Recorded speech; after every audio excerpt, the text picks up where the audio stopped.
वालेकुम दोस्तों, तुसी देख रहे हो पाक पतन यूनिवर्सिटी टीवी ते मैं थोड़े मेजबान मोहम्मद शहबाज। आज माशाल्लाह ब्राह्मा वास्ते प्योर नीले दी दूसरा वारा रत्तियां मज्जां रोजाना नहीं लभदी है, मेहनत नाल लभदी है। इन्हू आंदे ने नीली। पहले वाली रत्ती माशाल्लाह अलहमदुलिल्लाह सेल हो गई है। भाई होरी हैगे न फैसलाबाद तो उन्होंने कल परचेज की है।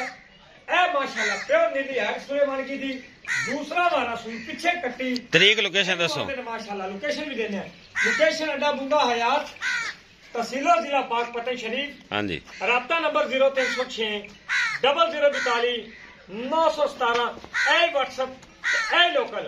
इस तो इलावा नंबर साडा नहीं 0301 73 23 886। अल्लाह के हुक्म नाल दूसरा वारा बिल्कुल रत्ती मार पिछे कट्टी बड़ी कमाल दी पिछे भी कट्टी रत्तियां मज्जां पहले वाली रत्ती है पई दा बयाना आ गई सेल हो गई है। ए नवी रत्ती ने मातो समझे टाइम लगदा है। हां जी ठीक है। मैं दा हवाना देख ले, मैं दी हड्डियां, मैं दा खुदा देख, मैं दी सिंगल हड्डी नक रख हाथ रख वड ते ही रखदे सी। इंशाअल्लाह अल्लाह दे फजलो करा हर वाली मज्जां लेने हर वाली तू डरवा ले यार। अगू विखा माशाअल्लाह बड़ी कमाल दी लम्मी वेख मज किन्नी मत्था सफेद कतरी कतरी सिर माशाल्लाह।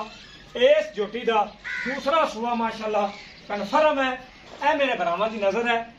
नास भी बग्गी अखा भी बग्गियां चारे पैर चारे खुर भी सफेद कोड़ी दुन्नी विखा पैर विखा मैं दे सारी चीज़ां विखा। चल अगे हो थोड़ा जी अगे उधर। क्या बात है जी जिंदाबाद। चलो जी छाड़ दो बेटा ना छे छड़ दे पीछे कट्टी बड़ी माशाल्लाह कबूतर रंगी हवाना यार नजर आंदा पे तेन इशारा करने की लोड़ ही कोनी है। तू भी सफेद ये बुरियां विच जेहड़ी होवन है ये बहुत अहम हुंदी है। ठीक है बिल्कुल बिल्कुल। जेड़ा भरा पहचान रखदा ना मैं दी उन्हें बड़ा रियाज पता है खपन दा फायदा कोनी। ठीक है। मरले मरले दी वंड बरीक पूछ जमीन दे नाल टच होई खली इथों मैं दा चौकड़ा विखा किते बच जाना इधर विखा बंदे ने पता लगे मैं दी हड्डियां किनू आ देन आ हड्डियां नहीं मैं दिया इनू बरीक मैं कह जांदा। ठीक है। नीली सारी होंदी है गल नहीं है कोई मज बज किस्म दी है कोई टुर के माशाल्लाह। ठीक है। पंडा दा वाना ही माशाल्लाह सिंगल हड्डी क्या बात है बड़ी माशाल्लाह खूबसूरत हड्डी लिबास बड़ा प्यारा चुआ तो मुड़ गल ना कर तू। अच्छा जी ए दिया चुआ बहुत घट लभदा है।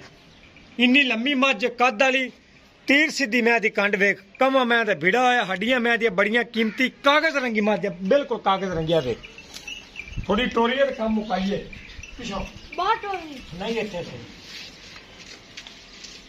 इधर गया वहीं आ बखाओ खाओ छड़ी कराओ तोड़ पे ते भरा दे मनो बखा दे नहीं गा लो जी देख कितनी ना लंबी मैं कितने मैं कितने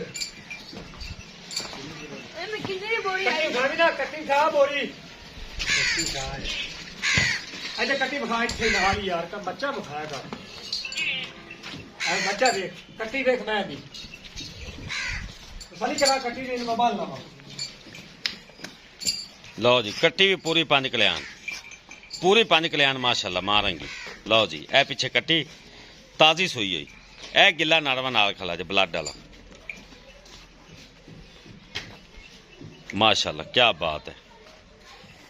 अच्छा जी शहबाज भाई कल सोई है नहीं आज होगा नहीं तीसरा दिन। अच्छा तीसरा दिन माल को बोला 12-13 किलो है। हाँ जी दूध मैं 16-17 किलो आराम में कर सी। हाँ जी घनिया पंडा नहीं है 6.5 लाख ते 5 लाख मोहब्बत वाली गाल इको करो कल आई ने माशाल्लाह डिमांड सही है वेख गई तादी मज आपा ना 9 लाख ना 12 लाख ना 13 लाख। हाँ जी 5.5 लाख रुपये फाइनल हैगी ने। अच्छा जी मोल 5.5 5.5 को उन्नी भी मोहब्बत बिरार आप तक ज्यादा नहीं हो मेहरबानी की करो जनाब। लो जी मैं दी कीमत नहीं है ये मैं दी पीछे मैं देने मोल दा क्या बात। लो जी 5.5 लाख रुपया भाई जेड़े ले लेने जेड़े मेरे भरा पसंद आ जाए राबता करो उन्नी भी मोहब्बत और हो जासी। अल्लाह हाफिज पाकिस्तान जिंदाबाद।